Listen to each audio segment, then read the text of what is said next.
Halo, assalamualaikum warahmatullahi wabarakatuh. Jadi kali ini aku baru selesai ujian di sini dan ya baru sempet buat video gitu. Banyak banget ada ribuan orang yang tanya-tanya, Rian, kenapa sih kok nggak buat-buat video lagi? Kenapa jarang banget buat video? Ya karena kuliahnya lagi sibuk-sibuknya guys, lagi padat-padatnya serius. Dan itu nggak mungkin aku biarin gitu kan. Maksudnya tujuanku ke sini kan memang untuk belajar. Jadi ya kerjaan-kerjaan, tugas-tugas dan semua penelitian itu ya harus tetap aku prioritaskan dan aku kerjakan gitu. Jadi memang banyak juga yang DM aku di Instagram, di TikTok juga, kapan buat video lagi, kapan gitu. Sebenarnya aku juga pengen sih buat video terus, cuman ya tuh waktunya gitu. Oke, jadi pada video kali ini aku bakal sharing, aku pengen sharing yaitu kayaknya yang seru apa ya? Oh ya, nanti judulnya tuh kayak gini nih. Kalau nggak ke Malaysia, kalau nggak datang ke Malaysia, aku nggak akan tahu hal-hal ini. Begitu. Jadi ya, memang aku tahu hal-hal ini ketika aku datang di Malaysia dan aku beruntung banget bisa datang ke Malaysia sehingga aku tahu hal-hal ini. Hal-hal ini apa? Tonton sampai habis begitu. Oke, hal yang pertama itu adalah yang aku maksud ini. By the way, ini yang aku ceritakan dari awal aku datang sampai dari aku awal pertama kali ke Malaysia ya sampai sekarang. Jadi ada hal-hal atau culture-culture yang memang baru aku rasakan dan aku baru tahu gitu. Tapi belum belum kayaknya seingat aku belum pernah aku ceritakan deh. Atau mungkin beberapa kali aku pernah spill ketika ada konten sembang dengan teman-teman. Oke, yang pertama adalah ternyata puasa Ramadan di sini perayaannya, bukan puasa Ramadan, hari raya itu bisa sampai sebulan. Ya, jadi ketika aku sudah selesai cuti raya, cuti lebaran yang lalu, itu perayaan di kampus ini itu bisa sampai sebulan. Dan itu misalnya nanti ada fakulti mana mengadakan jamuan raya, fakultiku juga mengadakan jamuan raya, dan fakulti lain gitu. Terus UKM-nya sendiri, university itu mengadakan jamuan raya juga. Dan itu yang aku tahu berbeza fakulti nanti akan ada berbeza inilah perbedaan hari gitu. Entah nanti ya pokoknya tidak serentak, tidak sama-sama, tapi nanti akan terus berlanjut. Nanti tiba-tiba ada jamuan raya di sana, jamuan raya di sana gitu. Dan itu berlangsung cukup lama gitu loh. Serius, kadang soalnya kalau di Indonesia itu setelah lebaran ya udah gitu. Ya mungkin kalau udah masuk lagi sekolah, masuk lagi kuliah, paling ya acara makan-makan doang gitu. Ya di sini makan-makan juga. Cuman hampir sebulan juga sih, hampir ada sebulanan dan itu keren asli. Dan itu baru aku temuin di Malaysia dan aku tanya sama teman-temanku memang di sini kalau untuk raya ya memang perayaannya celebrate-nya tuh cukup lama gitu sepengalamanku dibandingkan aku di Indonesia gitu. Jadi itu yang pertama. Oke, next yang kedua. Yang kedua ini sebenarnya teman-teman udah tahu juga ya masalah jersey ya. Jadi teman-temanku Malaysia di Malaysia ini dan mostly orang Malaysia, student dari Malaysia itu kebanyakan menggunakan jersey ketika ngampus, ketika belajar dan ya sering menggunakan jersey. Tapi ini aku akui desain jersey di sini itu keren-keren gila. Keren-keren. Aku sebenarnya pengen banget sih punya jersey-jersey yang kayak di sini, cuman belum dapat aja yang dimau. Dan tidak semua tuh ada ternyata. Maksudnya tidak semua tempat tuh eh jual gitu. Misalnya jersey dari fakulti mana gitu. Tidak ada store khususnya, tidak ada tempat jual khususnya. Jadi harus menunggu ada yang open order gitu, ada yang buka pesanan, yang nak order.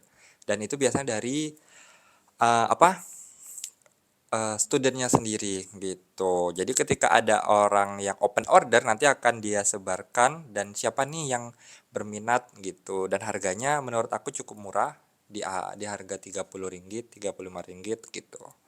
Dan aku akui sekali lagi jersey di sini memang keren-keren, bahannya bagus-bagus gitu. Bahkan aku di salah satu di TikTok kalau nggak salah atau di Instagram pernah lihat muncul gitu ada satu store yang memang dia memang mengeluarkan brand jersey aja gitu, nggak kaos-kaos lain, dia jersey aja gitu. Jadi memang kadang aku ke mall juga pakai jersey, aku nengok orang pakai jersey gitu, keren.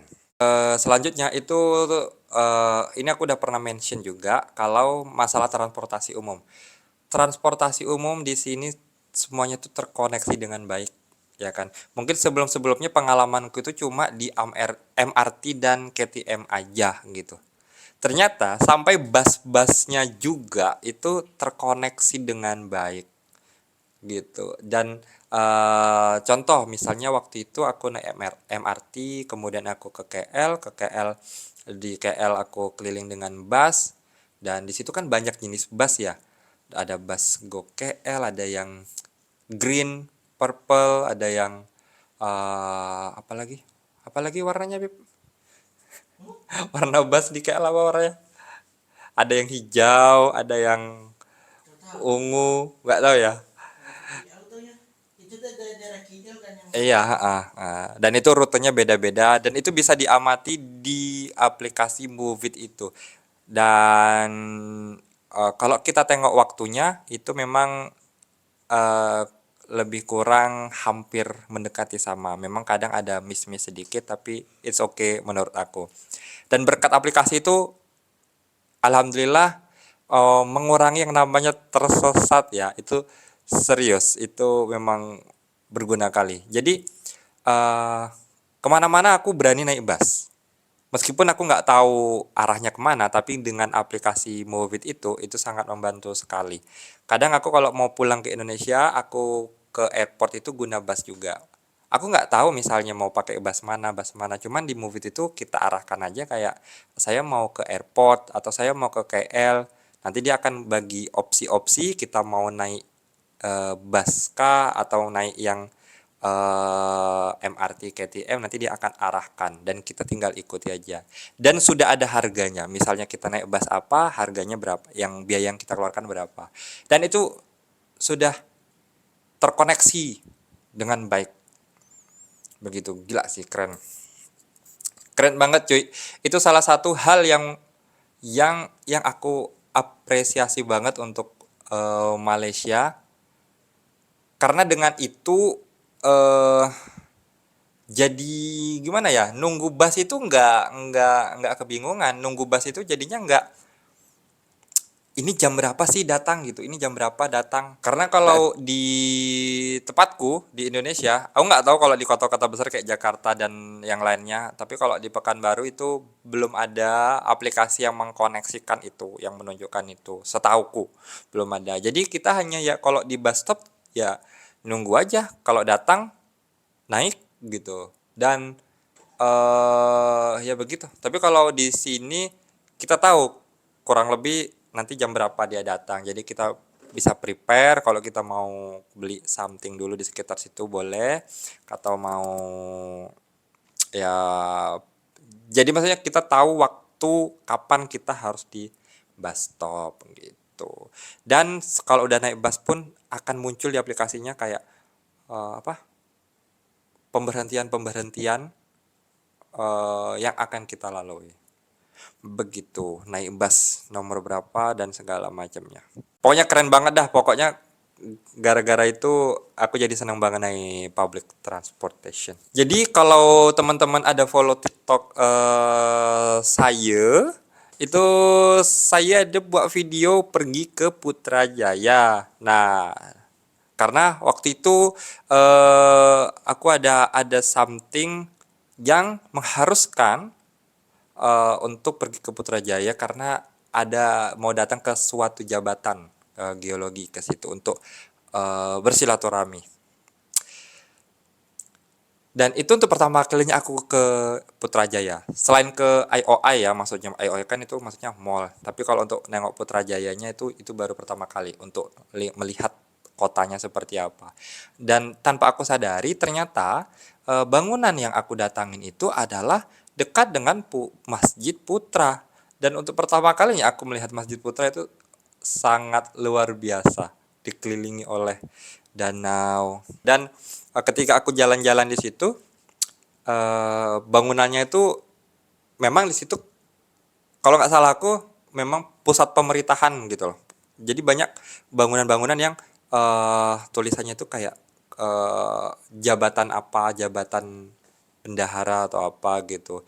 Dan yang aku salutkan lagi, tata kotanya itu sangat rapi. Serius, Putrajaya keren banget. Meskipun kayak cuma kota kayak, maksudnya meskipun itu bukan tempat wisata ya, maksudnya menurut aku kalau wisata kan entah ke alam kah, entah ke mana kayak KL atau ada something sesuatu yang harus dilihat gitu. Tapi Putrajaya ini kayak menikmati suasana kotanya aja itu udah jadi kayak healing gitu. Jadi kayak kebanyakan kaya nih aku ngomongnya. Jadi begitu maksudnya guys, pasti pokoknya keren banget lah Putrajaya itu. Terlepas dari Masjid Putranya ya. Jadi yang aku maksud ini memang tata letak kotanya itu rapi, bersih, nyaman dan teratur. Gitu. Jadi keren. Aku bahkan pengen banget lagi ke sana lagi gitu. Nanti aku ajak istri aku ke sana. Insya Allah. Next selanjutnya itu adalah Proton. Ya, selama aku di Indonesia, aku memang tahu lihat Proton. Aku ada pernah dulu-dulu gitu. Sekarang kayaknya kan dealer Proton di Pekanbaru itu sudah tidak ada setahu aku. Dan aku memang pernah lihat Proton, tapi belum pernah naiknya. Jadi selama di sini alhamdulillah ada teman-teman aku yang punya kereta Proton atau Myvi atau apalagi Vero 2. Myvi itu Vero 2. Ya Vero 2 itu Myvi ya. Ya itu. Ya, Myvi. Jadi maksudnya produk Malaysia dan keren cuy, gila. Padahal keren, asli keren. Aku baru tahu di situ gimana dalamnya Proton, gimana dalamnya Myvi. Dan menurut aku punya Myvi di sini itu sangat-sangat membantu ya. Maksudnya kayak kayaknya memang perlu deh punya Myvi satu anjay. Maksudnya kayak bawa barang-barang lagi lebih lebih mudah, lebih senang dan bentuknya yang kecil dan minimalis itu mencari parking tuh mudah untuk masuk-masuk kalau selip-selip itu mudah gitu lah, senang gitu. Ya memang itu tergantung selera ya, ada yang suka memang kereta yang panjang-panjang, besar-besar gitu. Tapi kayaknya Myvi itu cukup gitu untuk kegiatan sehari-hari kita, apalagi untuk student gitu. Dan aku pun beberapa kali lihat produk-produk Proton itu udah makin uh, bagus ya, yang mahal-mahalnya. Ada kan? Ada Ah, X50, X70. X50, X70 itu gila sih, keren banget. Kayak nggak nyangka gitu, nggak nyangka pengen beli gitu, tapi bukan pengen beli, pengen punya. Bukan pengen beli tapi pengen punya gitu. Dan ya itu dia Proton, gila keren banget. Mungkin kayak Rian ini lambat dah taunya gitu ya, bodoh amat, aku nggak peduli, yang penting aku baru tahu dan aku suka.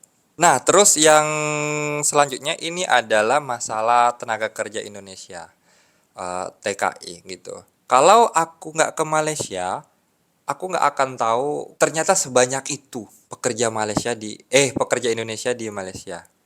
Ternyata sebanyak itu. Karena dulu sewaktu masih di Indonesia, berita-berita yang aku dengar, berita-berita yang aku tahu itu mm, apa ya? Ya ceritanya cuma pekerja Indonesia di Malaysia, TKI Indonesia ke Malaysia ramai kan gitu. Tapi setelah aku kesini aku melihat secara nyata, secara real dan memang sebanyak itu gitu. Bahkan hampir di setiap tempat makan itu ada. Tidak semua, tapi hampir setiap tempat makan yang aku datangin saja gitu. Yang aku datangin itu memang ada pekerja Indonesianya gitu. Dan aku beberapa kali berbincang dengan mereka gitu, kayak ngobrol-ngobrol, sembang-sembang santai. Ada yang cerita nasibnya baik, ada yang buruk. Ya maksudnya buruknya itu kayak majikannya kurang begini, kurang begitu, kurang begini gitu. Tapi itu ya menurutku hal yang wajar. Kalau memang sudah tidak betah, ya bisa pindah ke tempat lain kan gitu. Tapi kalau misalnya masih pengen di situ, ya sudah sabar aja, ditahan gitu. Karena berarti ya memang seperti itu keadaannya. Tapi ada juga yang mm, dapat majikan yang baik, sangat-sangat baik begitu. Sangat-sangat baik, dan sampai dia itu nggak mau lepas dari kerjaannya. Padahal dia sudah menikah gitu loh, sudah menikah, dan istrinya dibawa ke sini, kemudian lagi hamil nih dibalikin lagi ke Indonesia, tapi yang suaminya masih kerja di sini gitu. Dan majikannya pun sangat kayak sayang banget nih sama ini, sama orang Indonesia nih, karyawannya, staffnya gitu. Dan kadang udah dia cerita dikasih kepercayaan ini itu gitu. Jadi ya memang itu rezeki dia dapat bos yang baik gitulah. Dan kadang mereka tuh sampai terharu ketika punya bos yang baik, bos yang sangat perhatian gitu. Karena memang seperti yang aku ceritakan sebelumnya, ada juga orang-orang yang tidak dapat eh, keberuntungan atau rezeki yang sama seperti itu. Begitu. Jadi dan dan gini, dulu aku mikirnya kenapa mereka mau kerja di sini gitu loh, masalahku. Dan ya memang yang secara kita ketahui bersama, kalau konversi mata uang Malaysia ke Indonesia itu lebih besar Malaysia gitu. Jadi ketika mereka dapat gaji ke sini, dibawa pulang ke Indonesia, itu terasa lebih besar. Dan mereka itu ya kadang senang juga ya denger cerita-cerita dari teman-teman TKI. Aku bisa ngirim duit ke ibuku sekian, aku bisa sekolahkan adik aku bisa kasih keluarga aku meskipun jarak jauh gitu. Tapi mereka bahagia, mereka senang gitu. Dan itu bisa memperbaiki finansial mereka gitu. Dan mereka merasa beruntung banget bisa kerja di Malaysia gitu. Itu sih salah satu yang aku ketahui. Maksudnya kalau nggak kesini aku nggak bakal tahu semua itu. Ya semoga sukses selalu deh pekerja-pekerja di Indonesia. Yang penting harus tetap jujur dan rajin gitu aja. Nah terus selanjutnya, ini bukan masalah culture shock sih. Ini bukan masalah culture shock, tapi ini kebiasaan. Sekarang selama aku di Malaysia ini ya, sejauh ini kita kan orang Indonesia sering bilang butuh ya, maksudnya sering bilang membutuhkan, aku butuh ini, aku butuh itu. Semenjak di Malaysia, aku tuh nggak pernah pakai itu lagi. Jadi aku pakai kata perlu gitu. Nah, jadi karena udah kebiasaan di sini ngomong saya perlu ini, saya perlu itu. Kadang kalau dengan teman aku perlu ini ya. Sampai di Indonesia, pas aku balik ke Indonesia, itu ke bawah. Jadi hampir jarang aku, bahkan kadang mikir kapan aku terakhir bilang membutuhkan gitu loh. Jadi kebiasaannya itu jadi kebawa gitu sampai sekarang. Itu aja. Nah, selanjutnya itu experience apaan sih? Nah, ini dia.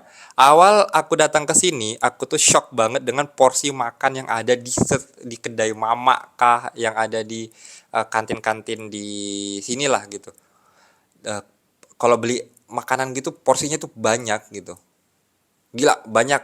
Dulu di awal-awal aku tuh sampai nggak pernah habis, serius nggak pernah habis. Kadang aku minta bantu si Billy, itu pernah aku tuh untuk bantu gitu. dan kadang minta porsinya dikurangi gitu. Tapi sekarang